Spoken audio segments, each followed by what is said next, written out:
Did you know there are 30 million Christians in our country that don't vote, even for the President of the United States? We are Million Voices, and our heart is to change that.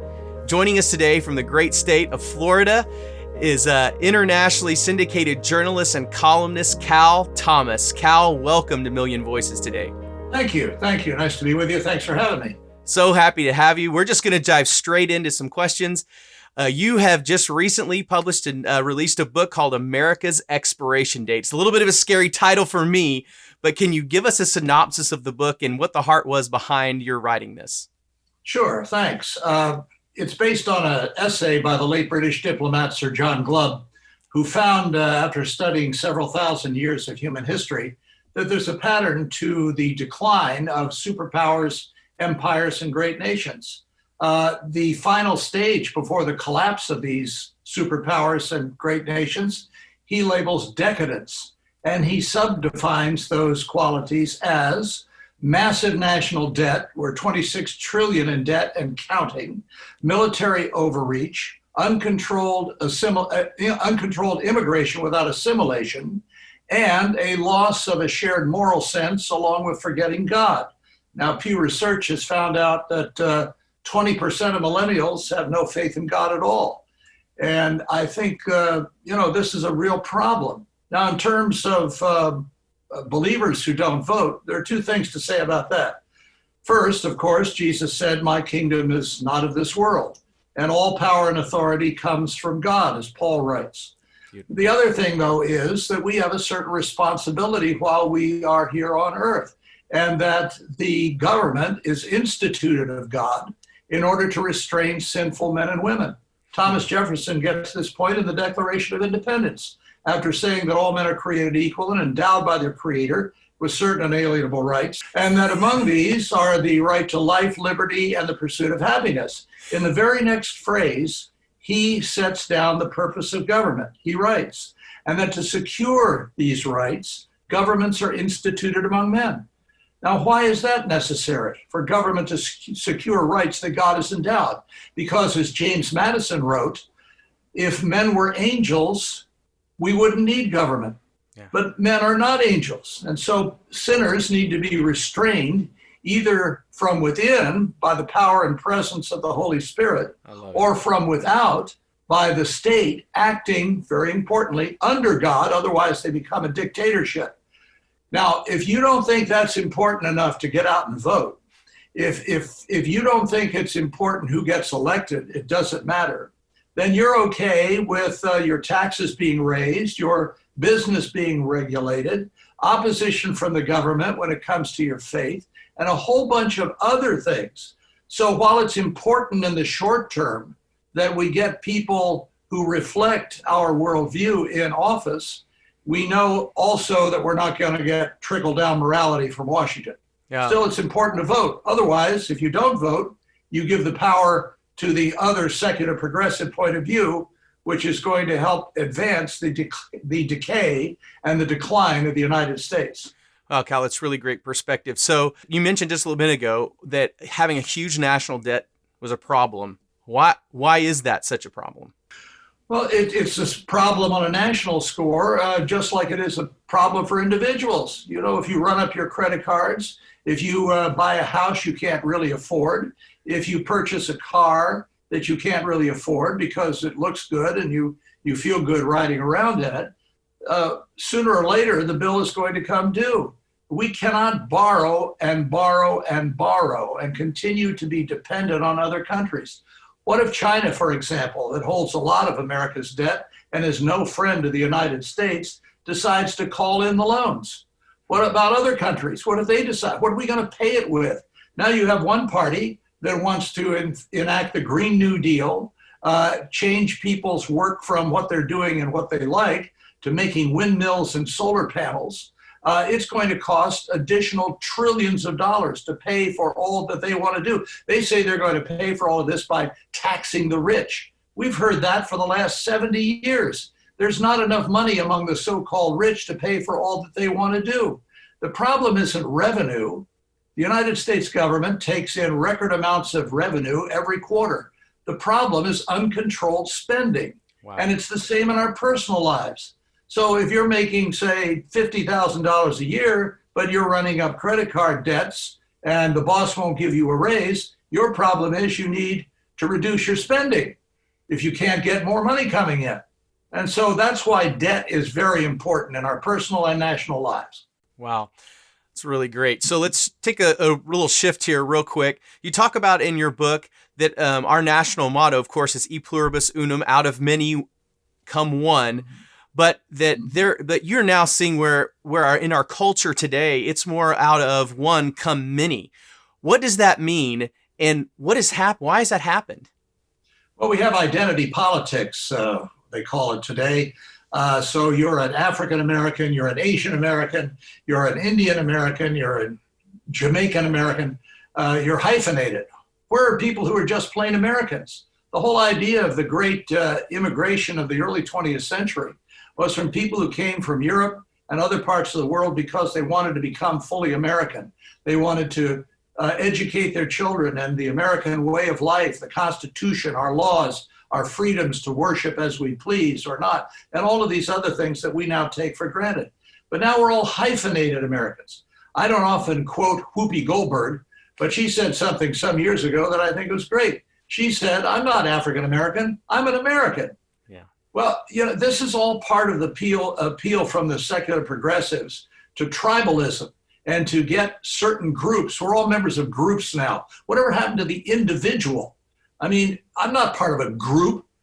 I fill out forms now. I have to say, am I white, non-Hispanic? Am I Latino? Am I, whatever this long list. I'm a human being, man. My friend, and he is my friend, he's a liberal Democrat, but he's my friend. I got a lot of liberal Democrat friends. Henry Louis Gates Jr., the professor at Harvard, who's done this wonderful series on PBS called African American Lives. And one of the things he does is take DNA from various people and trace their heritage, if they're African American people, black people, back to the slave days. It's fascinating stuff. So he decided one day to do a DNA test on himself. And he found that he is 60% Irish. Now, he looks black.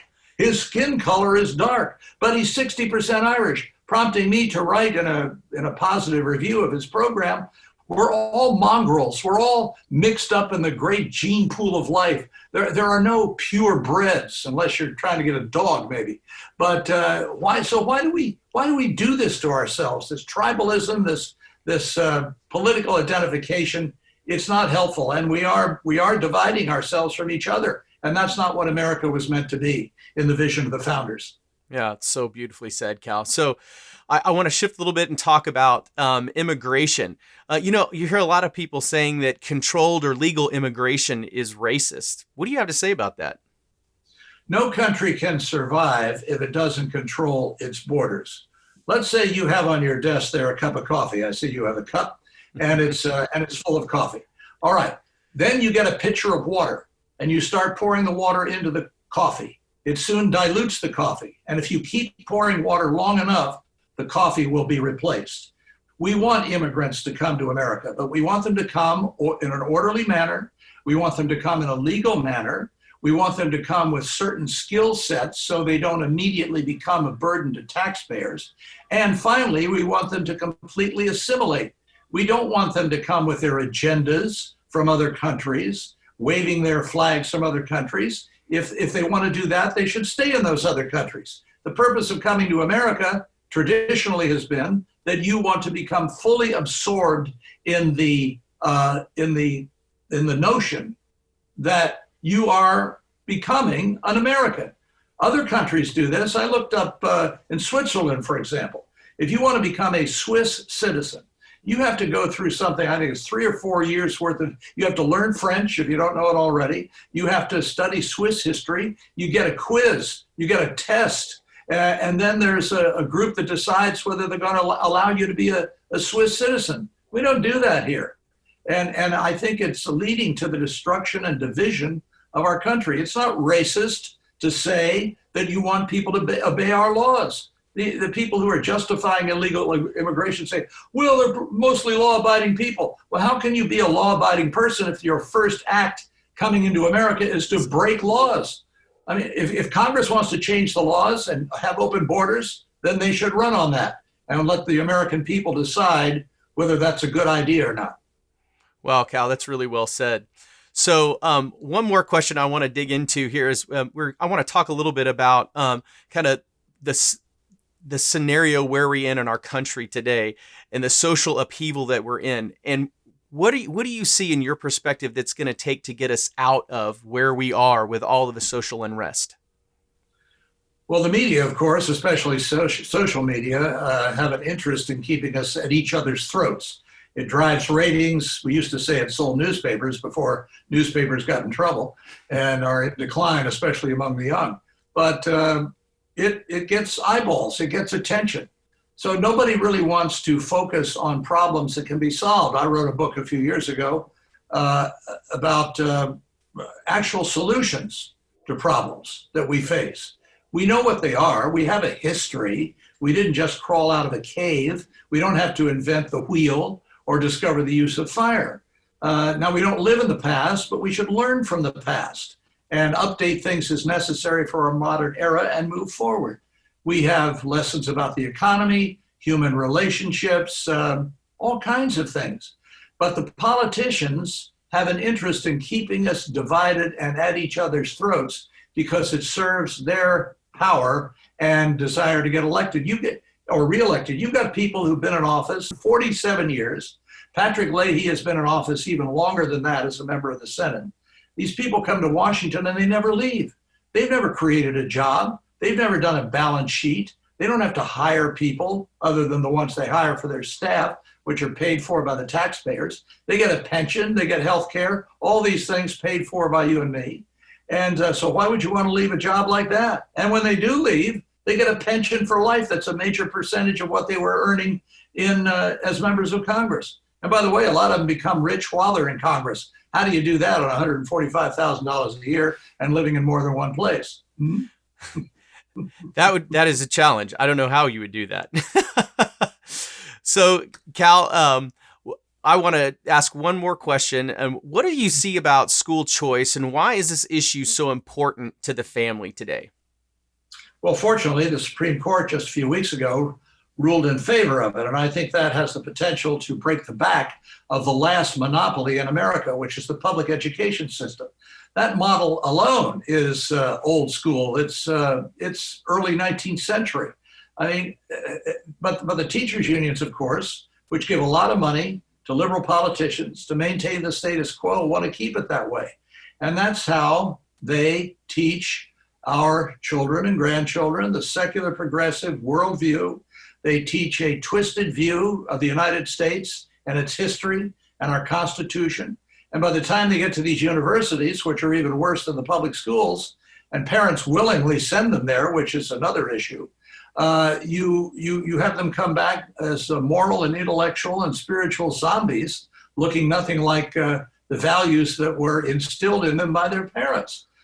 We don't send our military people to the enemy camp to be trained, but too many of us willingly send our children into the secular progressive camp and are shocked to find that they come out more secular progressive than when we send them in.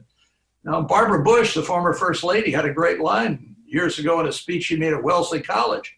She said, men and women, if you have children, they must come first. Our success as a nation, your success as a family, depends less on what happens in the White House and more on what happens in your house. And I think that is a powerful, powerful truth. So if you're going to have kids, don't put them in the enemy's camp. And this pandemic has given a lot of people an opportunity to homeschool. And I think you're going to see a big upsurge in that when the public schools reopen fully. I hope so. Cal, well, this has been an enlightening conversation, and I really enjoy talking about what solutions are. And I thank you so much for bringing those solutions to light. We have just a few more minutes, and I want you to speak directly to our viewers and tell them again, why is it so important for Christians to be involved in politics? Well, here's my little I voted sticker I got yesterday when I voted in the Florida primary. If you don't vote, or if you vote for the wrong person who doesn't share your worldview, or if you vote because you are not informed and you're basing it on imagery and emotions, but especially if you don't vote, you're going to cede the public square to people with a worldview that is counter to your own. Now, I go back to what I said earlier.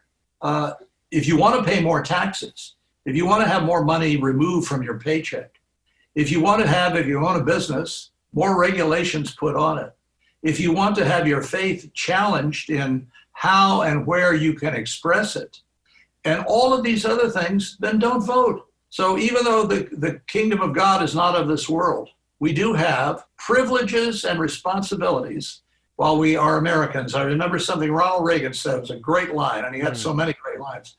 We're only one generation away from losing it all.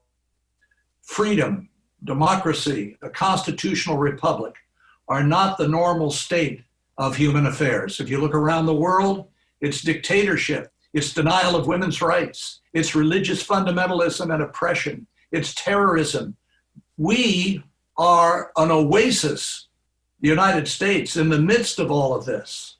And if we don't renew these values and virtues that were passed down to us by the greatest generation, then we're going to lose them. It's just as simple as that. Vote while you can, or it may not make any difference at all in the future if you don't. Wow. Cal Thomas, so well said. And thank you so much for joining us today, Cal. I really appreciate your time. My great pleasure.